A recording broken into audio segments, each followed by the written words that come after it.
Chapter 10. On their return from Grimpen Ward, Starks and Paxson went immediately to the Arteries to give their report. It was not a comfortable situation. Nothing they had set out to do had been accomplished. They had failed to find and claim the source of the magic the Scrywaters had detected. The user, a boy not yet fully grown, was dead, likely at the hands of the men who had stolen the magic and escaped the Druids. A thorough investigation of the matter failed to turn up any explanation of what the magic was, or how the boy had found it in the first place. No one had seen him use it. No one knew anything about how he had found it. No one even knew much about the boy himself. He was an orphan who had come looking for work several years ago and been hired to care for the horses for the inn guests. He lived in the maintenance shed and had no friends. But, as he had indicated to Paxson, Starks had a couple of pieces of information he felt the Arteries would find useful.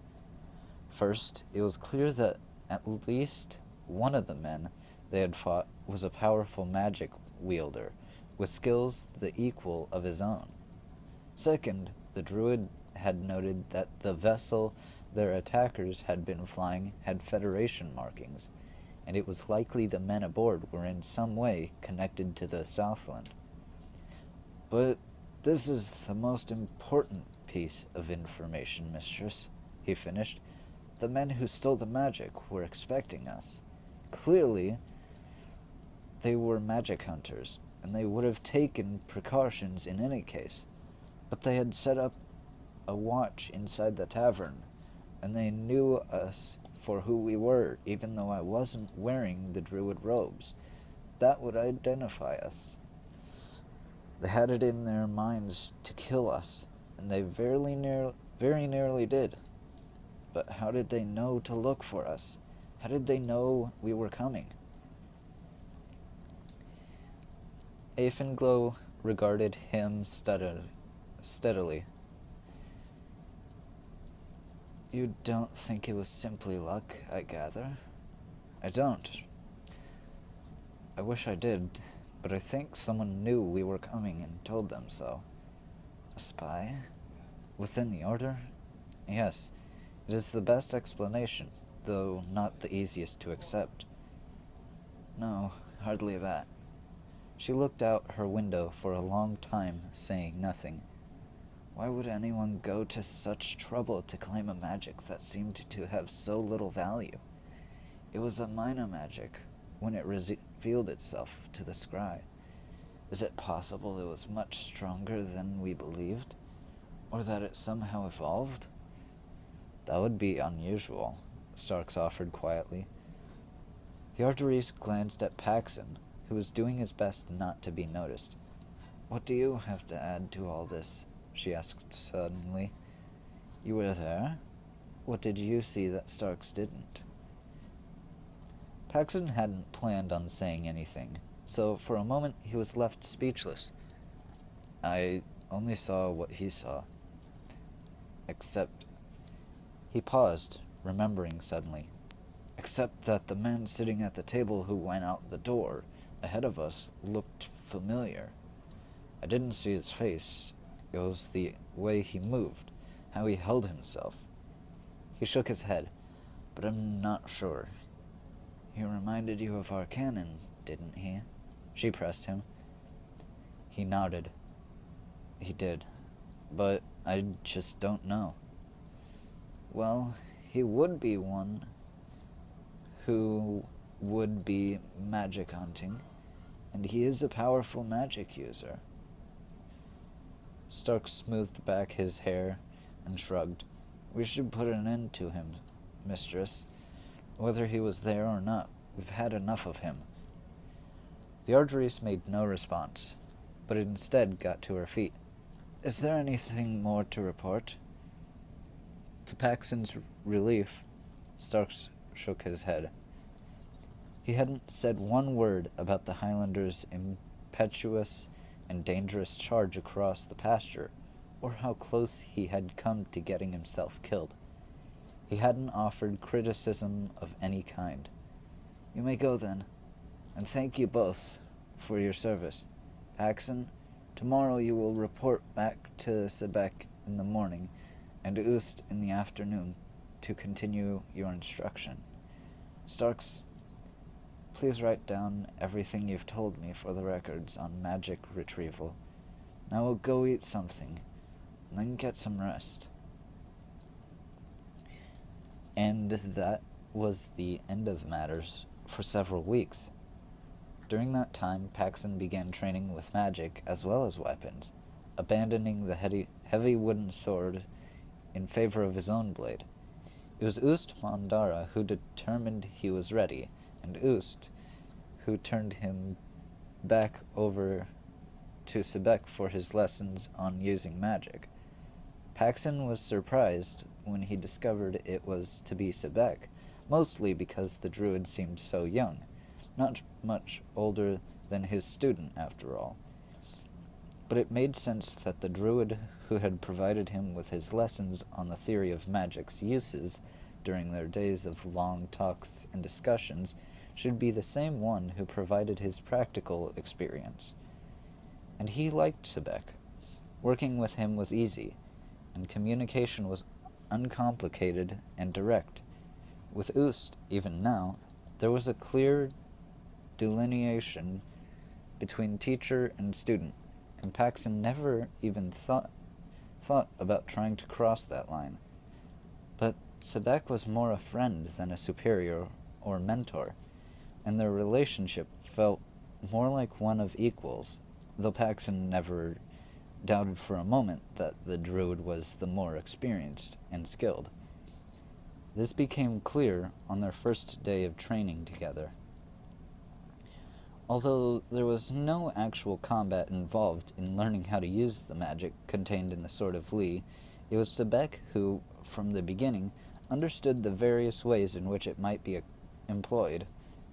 You have to start thinking of it as a weapon that has multiple functions. You've seen it act to defend you, an instinctive reaction of the magic of the talisman when the holder is threatened. But there are likely other forms of protection it can offer as well, if you know how to summon them. Perhaps it can ward you as a shield or covering, can thrust away as well as shatter other magic.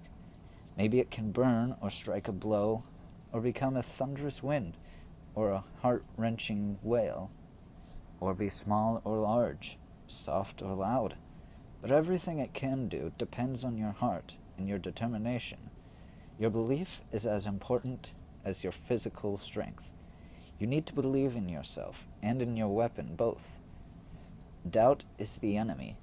Hesitation is potentially fatal. Sebek began working with him on expanding his attack skills. The Sword of Lee's magic generated a powerful form of fire, and like what diapson crystals were designed to accomplish when used as a power source for the deadly flash rips. Technology had finally caught up with nature, Sebek opined. Once upon a time, technology had dominated, and magic had kept hidden away by those few who had use of it. That had changed with the Great Wars when magic had resurfaced. Now it was all changing back again as the Federation pursued ways in which the old sciences could be brought back into the world to replace magic once more, most particularly through the development of weapons. There had been a time, more than 150 years ago, when it seemed this undertaking might have stalled permanently. The demon kind had broken free of the forbidding and destroyed Ereshag and thousands of its people with it. The Prime Minister of the Federation had been killed along with almost half of the Coalition Council, and the government was in disarray. If ever there was a moment when the population's collective attention might have been turned to other efforts, this had been it. But instead, Ereshkigal had been rebuilt, a stronger fortress than ever. The Coalition Council and its officers had been replaced by an even more militant body, and the once stalled efforts at creating weapons and warships had intensified. The belief among the Southlanders, Sebek said, had never changed. The strong military, dominant weapons, and aggressive tactics were what would keep them safe. History suggested this mindset might never change, even after all the catastrophes and defeats endured, even after all the hard lessons administered. The Southland had its own particular worldview, and as the largest and most heavily populated of the four lands, the heartland of the Old World, and its storied survivors, it viewed itself as dominant and entitled. It was this attitude, as much as anything else, that had led it astray repeatedly over the centuries, but that, nevertheless, continued to prove pervasive among its people. Discussions on topics such as these filled gaps in the actual training efforts that Paxson underwent over the next few weeks. Sebek used the time between attempts at focusing the magic as opportunities to discuss related matters, providing Paxson with a broader perspective of the world. The Highlander did not discourage or disdain this instruction. Rather, he looked forward to and appreciated it. Sebek, in spite of being so close in age, was far more knowledgeable about history and current events, and he had traveled extensively on behalf of the Druids during the time he had been at Paranor, and so knew the whole of the four lands. Paxson was grateful for the chance to share in what the other had learned, but it was mastering the skills needed to unlock his sword's potential that provided him with his most exciting and compelling moments. Because he could not wield the power of the Sword of the League personally, Sebek was restricted to offering explanations on the nuisances of a variation over and over. He was always patient and encouraging every time until Paxson would finally begin to comprehend what was needed and see his efforts rewarded. It was a slow, sometimes torturous process, but he wouldn't have traded it for anything. So his training progressed, and the 3 weeks passed swiftly. He was still in the middle of his education at the beginning of the 4th week, when he was summoned once again before the Ardris. Climbing the stairs to the upper levels of the keep and the offices of the Ardris, he paused.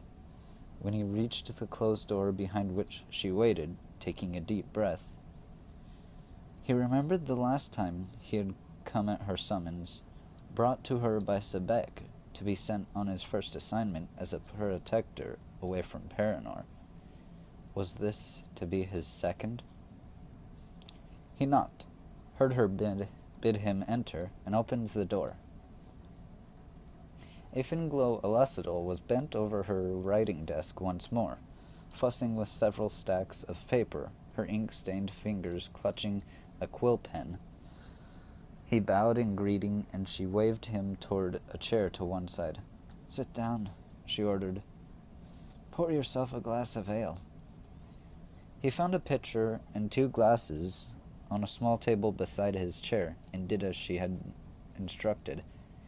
Sipping the ale, he glanced at the other glass, a possible indicator that someone else was expected.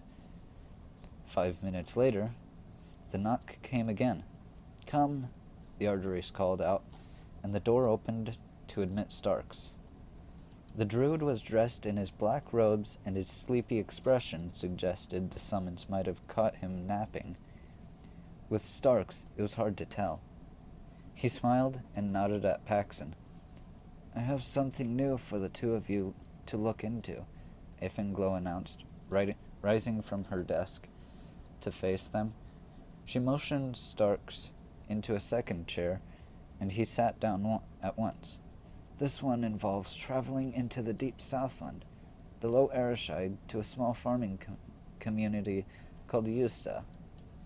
5 killings have taken place in a little over a month, all of them by what the community elders are describing as a wild animal.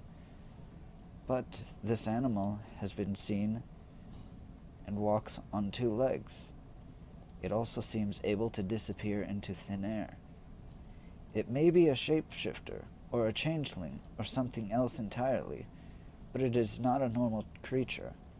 What we know from reading the Scry Waters is that it has the use of magic. Why have we waited so long to respond to this? Starks asked her.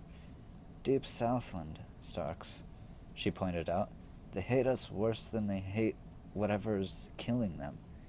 If the killings hadn't come so close together, they might have continued to ignore us. She shook her head. Such fools. We offered help when we took the first reading, weeks ago. They turned us down. Now they've changed their minds. So the magic might come from this thing changing appearances? Paxson asked. Or do you think it comes from something else? Glow smiled. I don't think anything. It's up to you and Starks to find out the truth. But see that whatever it is, it gets dealt with. Don't leave it alive.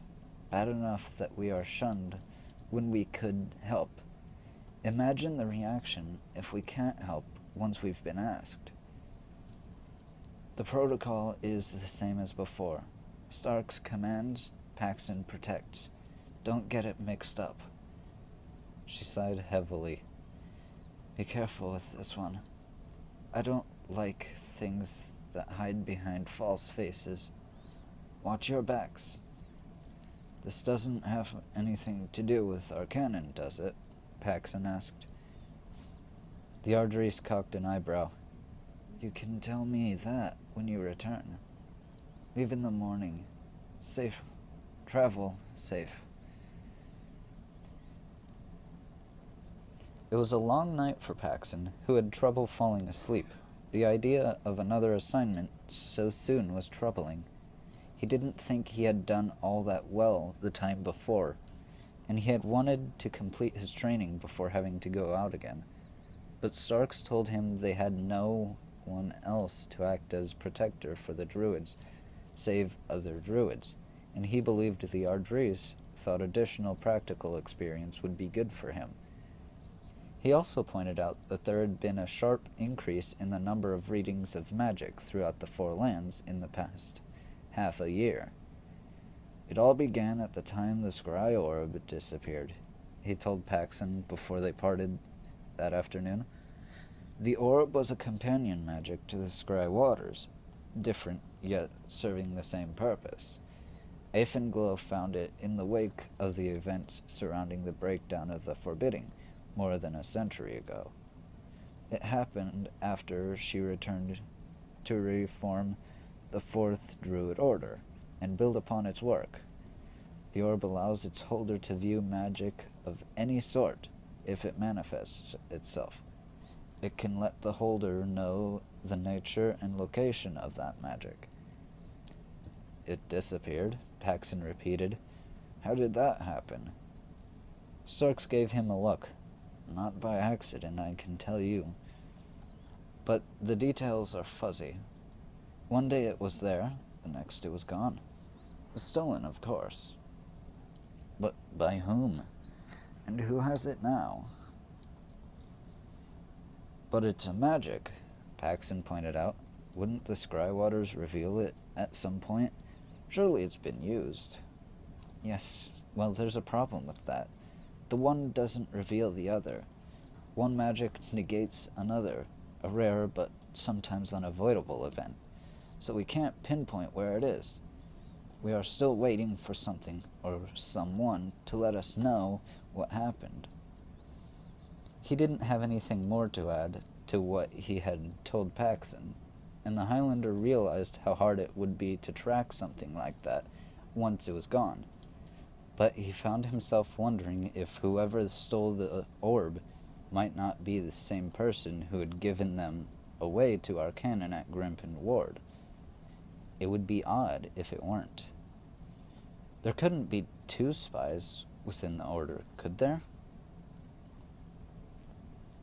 They set out the following morning aboard the fast Clipper and with the same two members of the Troll Guard as before. Starks was soon back in his favorite position in front of the pilot box, buried in another book, reading as if there were nothing better to do. Paxson moved to the bow, thought about doing his exercises, then abandoned the idea in favor of a nap. Sleep seemed more important.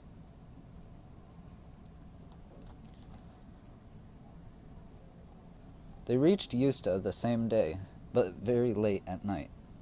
There was a small airfield occupied by a couple of worn-looking skiffs, and one two-masted transport moored up alongside a maintenance shack, and no one around. They spent the night aboard their vessel, then rose at dawn, washed, and ate breakfast, and walked into the village.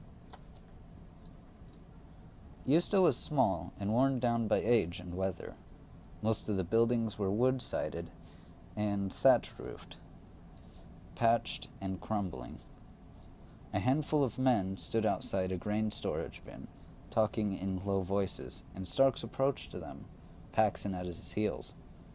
"Well met," he said. "My name is Starks. My companion is Paxson. We're here about the killings."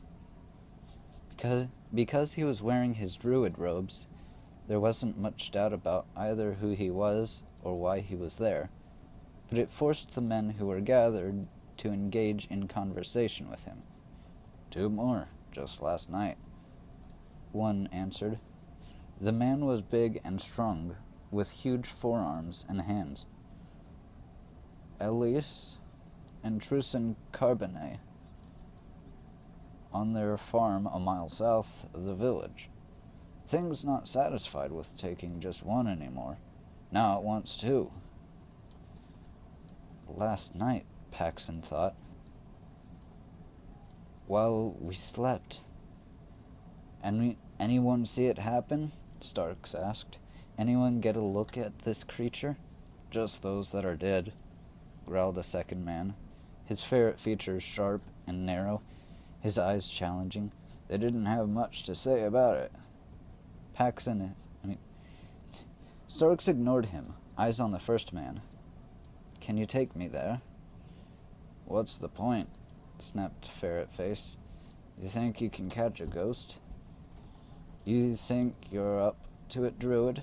This thing is smart and dangerous. It will end up eating you for its next meal." Starks turned. "If you are so concerned about me, why don't you come along? You can help." The man smirked. He glanced at his fellows knowingly, then back at the Druid. "I don't help Druids. You've probably never had one ask you in the right way." Starks crooked his fingers and twisted them in the way Paxson had seen him do before in Grimpen Ward, and the man went rigid, unable to move.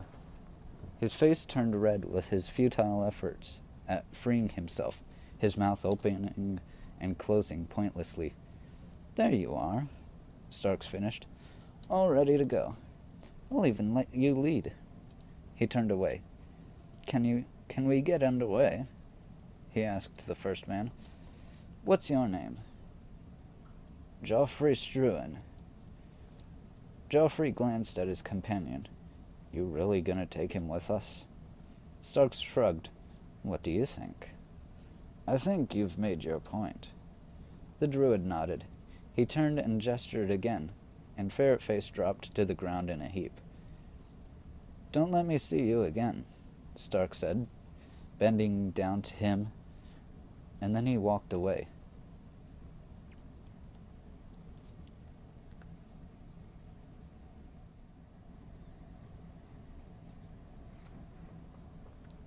The journey to the farm took a little more than half an hour on horseback. Geoffrey Struan provided them with horses from the town stables, of which he was owner and manager, and led them south down a dirt road that quickly petered out into broad swaths of pasture land. The day was sunny and bright, the sky clear of clouds and deep blue. The landscape was rolling and grassy with patches of forest and plowed fields. It was good soil for growing, Paxson saw, and the crops were just starting to poke through the furrowed earth. "Does this creature eat its victims?" Starks asked Struan at one point. "What does it do to them?" "Tears out their throats and mutilates the bodies. Sometimes it dismembers them, just rips them up." "It doesn't eat them?" The other man shook his head. "Not so far. It kills mostly at night, after dark. Probably catches them unawares. You can decide for yourself." They arrived shortly afterward at a small farmhouse with a barn and a fenced-in pasture. Cattle grazed inside the fence, and chickens roamed the yard. "Were any of the animals harmed?" Starks asked. Struan shook his head. "No damage to anything?" Another shake of the head. "Same with all the others who were killed?" "Always the same. Hard to know what to think." Paxson knew what he thought. This was something that killed for reasons other than protection and food. It killed because it was compelled to kill, or because it liked to kill, or maybe even both. They reached the farmhouse and dismounted, tying the reins of their horses to a post and looking around warily. "Inside," Struan said.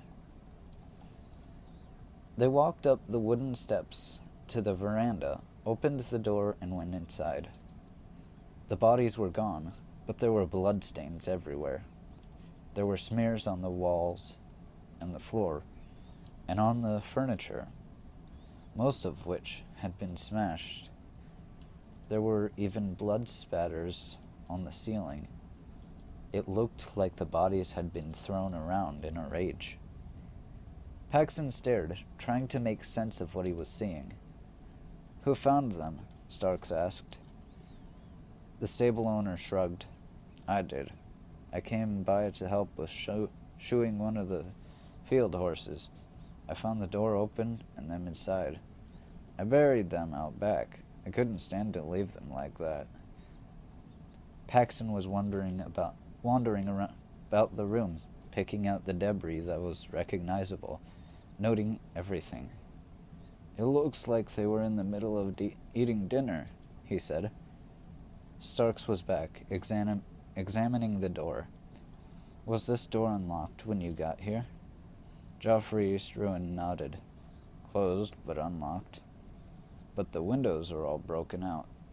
I'm guessing that whoever got in and killed them probably came through that way." "Were the others killed in their own homes, too?" Struan shook his head. "Two were. The others were in various places around their homes. Out in the barn for one, in a pasture for another. One was killed at the miller's, right by the grinding wheel. A young man who was visiting the daughter. The miller was away, down at the tavern. The young man was just leaving when the thing took him. The daughter heard the screams and hid in the cellar." Starks and Paxson exchanged a look. "How many plates do you count?" the former asked. "3. Someone was visiting. Someone these people knew and let come inside. Otherwise the door would be locked. If what killed them had to break in, it would have come through the door, locked or not. It had to be incredibly strong to do the sort of damage we're looking at. So the killer was a guest, a friend, or at least a familiar acquaintance." Starks left the door and walked back into the room. "But I'm finding no traces of magic. All this was done with brute force. Let's walk outside, Paxson. Struan, can you give us a few minutes to look around?" They left the big man standing among the debris and walked out into the yard. Starks moved in leisurely fashion toward the barn, looking about the grounds as he did so. Once he stopped to examine some wagon tracks, kneeling in the dirt to bend close and smell the earth. Another time he poked with his toe at something that was lying on the ground, but didn't pick it up. Inside the barn, they found the usual tack and harness for field work, bags of feed, and a bin of hay, and hand plows and scythes. This was a rudimentary farming operation, probably involving only the husband and wife. Back outside again, Starks stopped and stood looking off into the distance. 3 place settings, an unlocked door, and a dinner cut short, maybe halfway through. He turned to Paxson. Wagon tracks from yesterday, and no wagon in the barn. Someone was here just before they were killed. But who? Paxson had no answers to offer. Together they walked back up to the house. Struan had come out to stand on the veranda. "A little close in there," he said, shrugging. "Is there anything more you'll want to know before we go back? Were the people killed connected to each other in any special way?" Starks asked him. The stable owner shook his head. "Just that they were part of the community. Most of them were born here." Starks nodded. "Let's go back. Can you help us find a room for the night?" "Got you one already. At my place, above the stables. I use it now and then for visitors. There's no inn or rooms at the taverns. Hardly anyone outside the community passes through that isn't kin to one of the families. Besides, I was the one who sent for you. The others, they still think Druids are more the enemy than this thing's that's killing them." Starks swung up into the saddle of his mount. "We aren't the enemy, and we will prove it before we leave." He waited as Paxson remounted and swung in next to him. "Don't talk about this with anyone just yet. Let us do some more looking around first." "You have an idea about this? Can you put a stop to it?" Starks smiled, his calm demeanor reassuring. "Yes," he said.